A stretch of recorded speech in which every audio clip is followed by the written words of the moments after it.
Arms not long enough to reach out the right side of the window. It's excellent. Here they come into the tri-oval. Dillon Jr. on the inside. Green, white checker. Green flag back in the air. No help right here. No help right here. Get on your tight here. You should get pushed by him here. It's about quarter marker 1 and 2, and he's still there. Kurt Busch in the 41, trying to force his way up the middle. 3 wide. It's go time.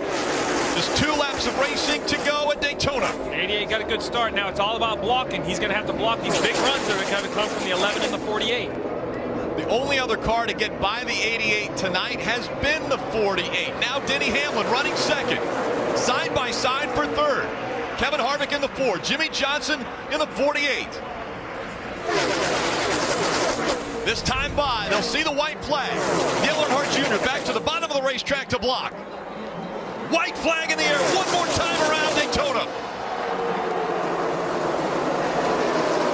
11, on the bottom. Here he comes. They're side by side for second. 2-car length lead for Dale Earnhardt Jr. as they work their way through 1 and 2, and down the backstretch they go. Junior blocking the lower line. Does that give the advantage to the 48? Junior jumps up in front of Jimmy Johnson.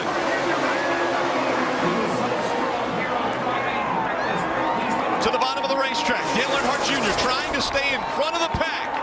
They work their way through 3 and 4. Into the tri-oval they come. Dale Earnhardt Jr. to the bottom of the track. Junior will win at Daytona. And the big one happens behind them. Oh my God.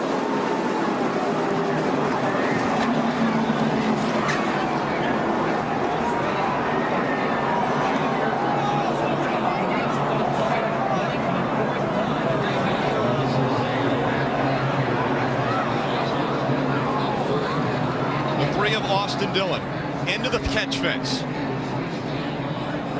All the crews getting out to that car to assist these drivers. Thumbs going up from all the crew members, and the crowd roars. Look at the catch fence on the front straight.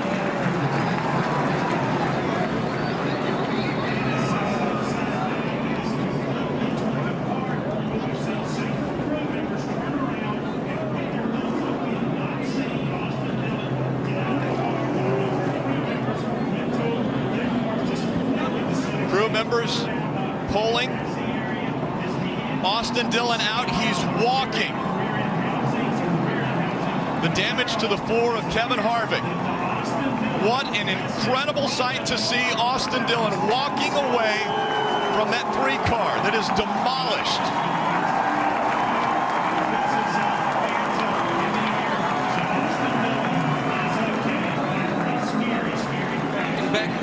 Unbelievable impact, Austin Dillon. Watch this replay.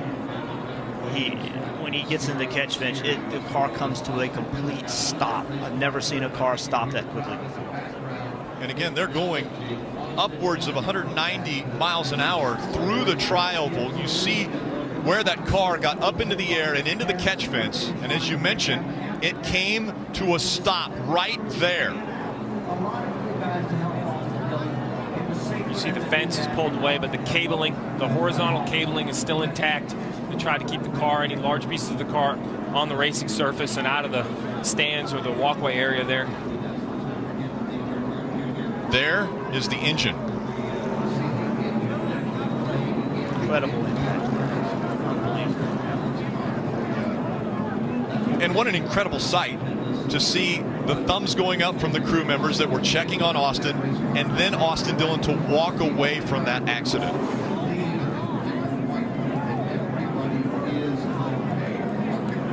Safety crews continue to check on all of the drivers that were involved in this incident. Let's take another look. Dale Earnhardt Jr. crossing the start-finish line, winning the race, but then the accident takes place behind him. Yeah, the 11 gets kind of stuck in the middle there and comes across the 4's bumper. As he does, he spins back in, gets the 3 airborne, and he just gets projected off the other cars right up into the fence. He went from the bottom of the racetrack over 2 rows of cars and into that catch fence. Here we go. You can see him on the bottom. Rex starts in front. He runs in the back of the 24, gets up on the 11. Now he's on top of the 50.5. Now it's just along for the ride. Watch the car stop. Watch the car stop. It gets into those poles, and it goes from, I don't know what, 180, 190 miles an hour, I'm just guessing, to a complete stop. That is unbelievable. And it looks like a tour. That's 3,500 pounds. That stock car is extremely heavy. You see here, after he's upside down, the 2 is spinning. Obviously, he's already lost control, makes more contact with the 3.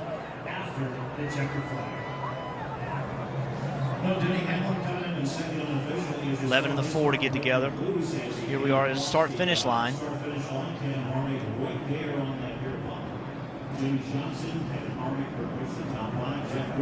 It just pushes the 3 up into the air enough that it rolls over the top of the car. And then that momentum just continues to move him into the catch fence.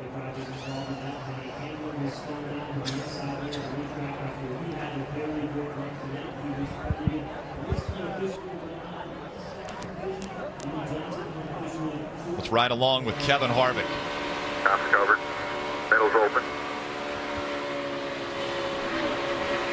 Come on.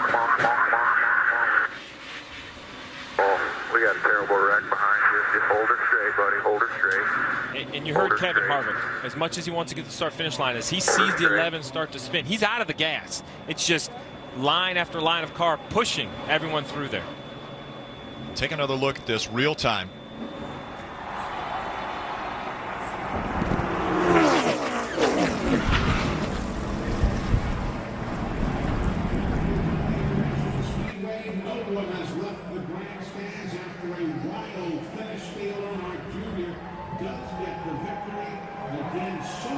According to track safety, they are attending to 3 fans in the grandstands. Some debris did get through that fence.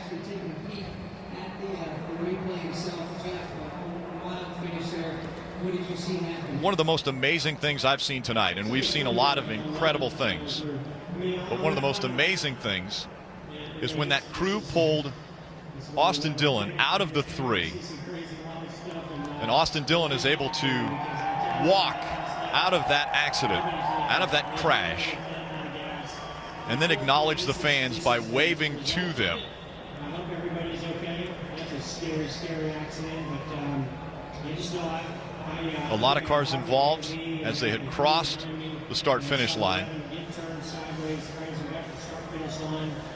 You saw those crew members running out to the car, you know, to go check on him. I know NASCAR doesn't like that, but you have to appreciate the compassion those teams showed, trying to get out there to try to help him and get there as quickly as they could.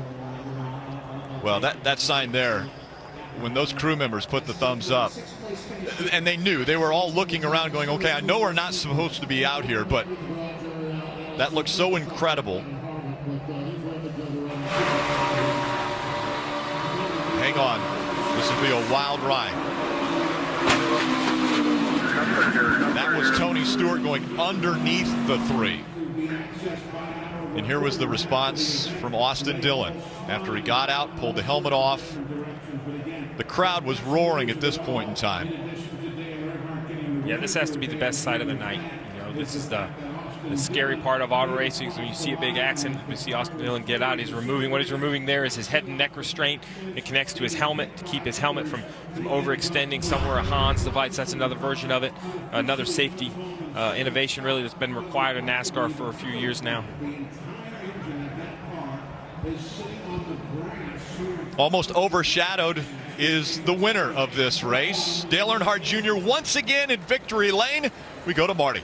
And he has pulled into victory lane, and be a little bit of a muted victory lane celebration, but a celebration nonetheless. Dale Earnhardt Jr.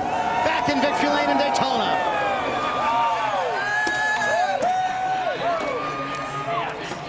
And Junior, I know your first reaction was not as you applaud your crew. Your first reaction wasn't, hey, we won. Your first reaction is you were worried about Austin Dillon and everyone else. Yeah, that scared the hell out of me, I'll be honest with you. I saw the whole thing happen. You know, you're looking in the mirror the whole last lap, and I saw Danny get turned. I guess that's kind of how it started, and that was terrifying to watch. you know a wreck like that's got such a high potential for someone to get injured, and you saw the car get high and get into the fence, and you're just worrying about everybody else in the grandstands and all that stuff. You just don't want to see that happen. So, you know, it was a touch and go there for several moments, and we're so thankful. I'm more thankful that everybody's okay than to be standing here in Victory Lane, that's for sure. Talk about the win for your race team, though. The car looked so dominant, especially on restarts. How key was that this evening? Just great motors. Guys in the engine shop do such a good job, so got to thank all those guys. My 88 boys, all the guys back at the shop, they put together such good cars. This car is the one we won Talladega with. It's going to get retired one of these days. Hopefully we get to keep using it. Hopefully the boss man doesn't put it in the barn yet. But I want to thank Nationwide, Diamond Mountain Dew, Kelly Blue Book, Chevrolet Sprint, and Microsoft, one of our new partners, for everything they do. I had a lot of fun tonight. You hate to see that kind of a wreck at the end. You don't want to see anybody be put in danger like that. So I'm just so thankful that all the drivers are okay and shook us up pretty good. I think, you know, we got down there at the end of pit road, and Jimmy come up to me, and the first thing he said was, you know, how wild was that and how scary was that? We weren't even, you know, really shaking hands about the win or nothing. You hate to see that, so just so thankful that nobody's hurt. It's a very close call there. The vibration on that last run, how worried were you? Because you know drivers get, when you're leading like that and have a dominant car like that, it's easy to get worried. When you're really running good, you start to hear all the noises and everything that the car probably is already making. You just don't really pay attention to them. We had a right rear tire going flat on the first run of the day. I was getting tight, air pressure coming out of the right rear was making the car tight. I didn't really have a vibration, but we were thinking we just needed to work on the balance of the car, but it was weird to be tight leading the race. So to find out that the right rear tire was going down, it was a bit of a blessing in disguise, so we didn't work on the balance of the car too much. Put tires on it, and it started driving great. The 10 car hit the wall over there, and we drove through it under caution, the first car through it. And I had a vibration immediately after that restart and was real tight, so I thought, well, it feels just like that right rear tire going down again. So I was just ready for it, and I wanted to run the wall in case it did blow out. I wouldn't have far to go before I hit anything, but all those guys were getting racy, so we had to start protecting the bottom some. Apparently it was just a gremlin, but the car was a little bit tight on the balance side, and leading, it just shouldn't be that way. So that was an abnormal thing, but still very fast. You know, had to block a lot, but I had to pick my lanes and get pushes from the guys that were coming. And did what I had to do, you know, race everybody real hard. You got to run real hard and defend every single position, whether it's a teammate or anybody, your best friends out there. You got to run them all real hard to win these things here. Dillon Hart Jr. certainly happy to be in victory lane, but more importantly, just happy that all the drivers on the track were fine in that big accident. Yeah, and the crew that were standing behind Dale here in victory lane, they were the first ones to Austin Dillon because they were right there in that first pit stall. As we look at Austin Dillon's number 3, the tow truck is going to take whatever is left of that car back to the garage. And we look at the grandstands. Again, the safety personnel attending to, we've heard 3 fans in the grandstands.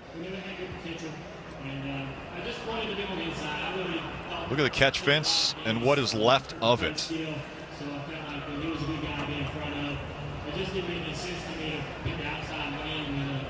The steel cables going through, making sure that, trying to keep as much of that car inside the racing area as they could on the track.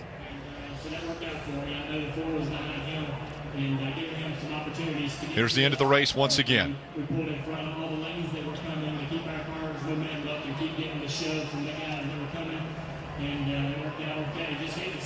Just an unbelievable impact. You know, we talk about how the soft walls and the impact there, but the catch fencing, as it gives, it needs to give to a point. It kind of grabs and just stops the car almost instantaneously. And an explosion when that car hits that fence. You could hear it. You could almost feel it. Here's Tony Stewart. The car will go right over the top of Tony.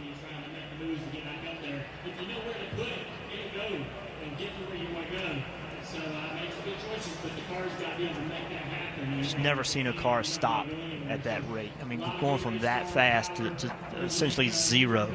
So, you know, and that's what scared me, to be quite honest with you, when I saw it, how quickly he stopped. Because just like we talked about angle of impacts on walls, you know, when a car stops that quickly, the driver's got to be feeling that. There's got a lot of be going on inside that race car, and it honestly scared me.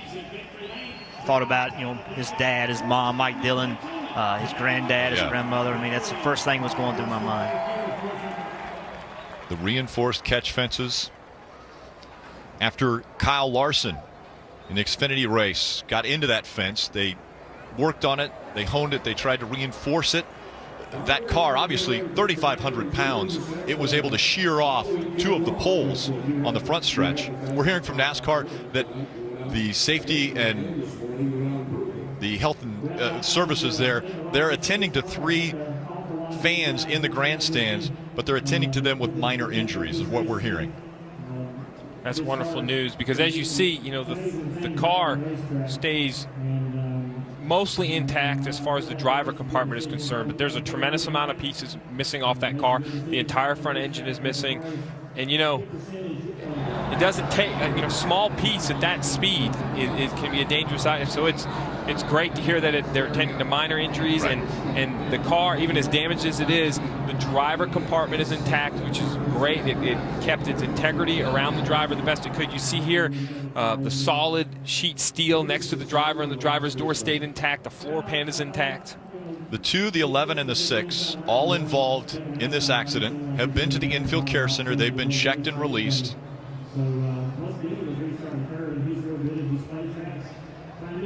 And that might be the best sight we saw all evening and into the morning.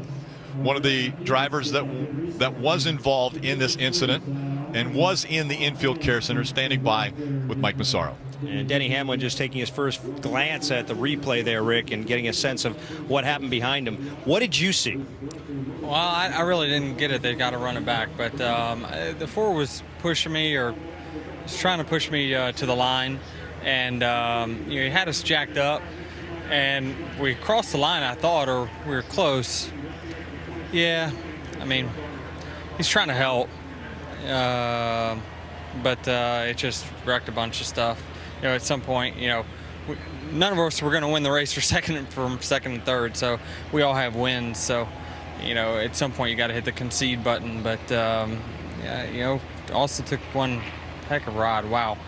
And the catch fence. There's going to be talk about the catch fence. In your opinion, did it do what it was supposed to do? Yeah, I think so. It looks like it kept the car in the racetrack, which is good. I rode in the ambulance with Austin, and he said he felt fine. So I think everything is gone really well. I think NASCAR's done a great job, and this track has done a good job of stepping up.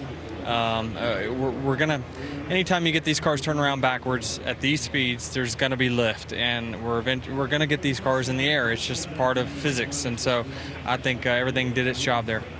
Glad to see you're okay. Right, thank you. Kelly? Jimmy Johnson finished second, but it's a little bit hard to talk about racing after seeing a wreck like that. All the talk of the safety improvements, but we've seen the dangers very much still real. What did you see from the 48? Yeah, you know, it's a part of our sport. It was really interesting to watch the playback and to see how the 3, I just thought he was backwards, and that's why the car took off. And then to see the replay there and to see there's a little contact with the front of the 11 car, and that sent it in the air. And then the fact the car just climbed altitude like it did and went in the fence. I've never seen anything like that. And then how fast it stopped. Happy to know that Austin's okay, and certainly hope that the fans are. Just a scary, scary moment. And I saw it all take place in the mirror, and I mean, it hit me hard. I thought, you know, something really bad happened. Yeah, so what does it say about the safety, the fact that he got out, waved to the crowd, and is okay? It's remarkable. I mean, the car's ripped in half. The front snout's gone. The engine's laying out there. You know, we've done a nice job of protecting the drivers, and hats off to everyone involved. You know, you have debris that gets in the grandstands, and if there was another car tumbling, the fence is down, so you got to look at other cars following behind that. So we can be better, but it is great to have the focus of NASCAR on the tracks and even our teams to make these cars safe. So everybody's working in the right direction to make these things safe. Thank you, Jimmy. Mike? Landon Castle just saw the replay, and the first words out of his mouth were unbelievable. What do you think? Man, I mean, it was unbelievable. It's just really tight racing, and you just can't drive over the left rear people. They wreck every time. That's what happens. So I'm just so proud of my Hillman Racing team, my Snap Fitness Chevy. We're so fast on these super speedways, and we can run up front. We've proved it. So I'm proud of our finish, and the guys are just going to have to build another car, and we'll go to Talladega and be even faster. From your perspective behind the steering wheel, what did you see? I mean, it just looked like the 11 was fighting for space, and the car behind him either ran him over or the 11 came down on him, one or the other. But it just, that kind of left rear combination doesn't work. It's just kind of what causes wrecks here. So it's just tight racing. I mean, I was kind of in it earlier on the backstretch with the 55 car, and I just clipped him and tried to get out of the way and spun him out, and it just happened. So. But it's fun racing, and I'm glad that everybody's okay. I think I hope everybody's okay. I know Austin. I think he's going to be all right. But it's just it's quite a show. We are still waiting for Austin to emerge from the care center. Still waiting out here, Dave.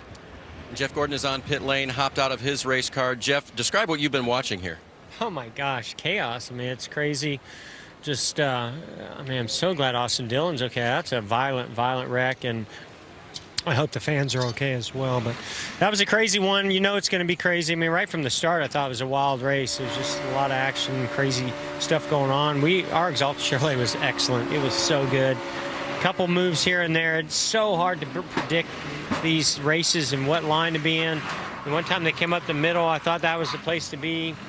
And Trevor Bain got to the outside of me, and that lane was going, and so that's all it takes is just that little split-second decision, one move to go your way, not go your way, and we kind of got shuffled back, but making pretty good ground there behind Harvey. We were pushing like crazy, just wide open. It's literally like a video game out there these days, except for it's real life.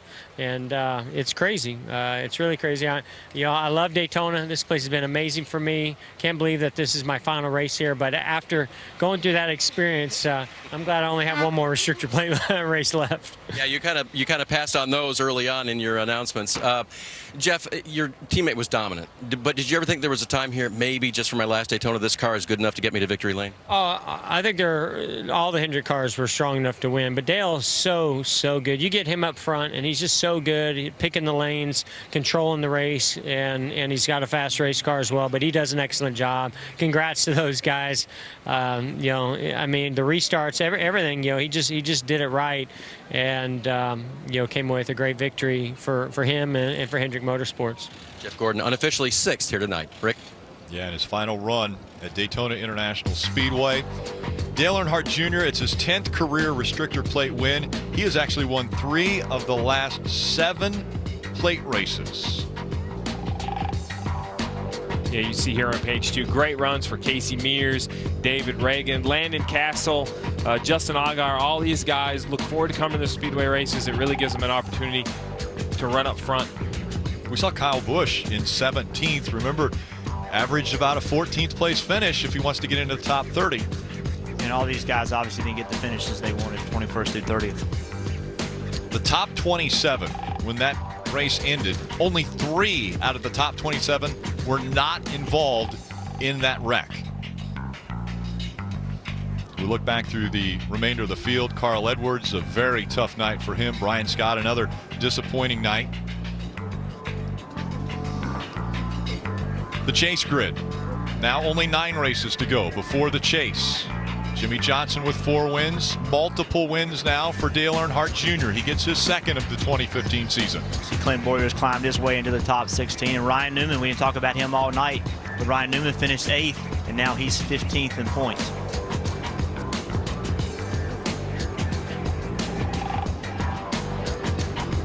I want to make sure to let you know that any updates we get from the track on the well-being of the fans that were getting the minor injuries attended to, we'll make sure to update you as well as the drivers on NASCAR America today, later today at 5 o'clock. It is just past 3 in the morning Eastern time as Dale Earnhardt Jr. will try to celebrate once again another win at Daytona. NASCAR coverage on NBCSN will continue next week from Kentucky. Saturday, the Sprint Cup Series racing presented by KFC at 6 p.m. Eastern. And Friday, the Xfinity Series racing presented by K&N at 7 p.m. Eastern. A wild ride for quite a few drivers. And once again, Dale Earnhardt Jr. ends up in victory lane at Daytona.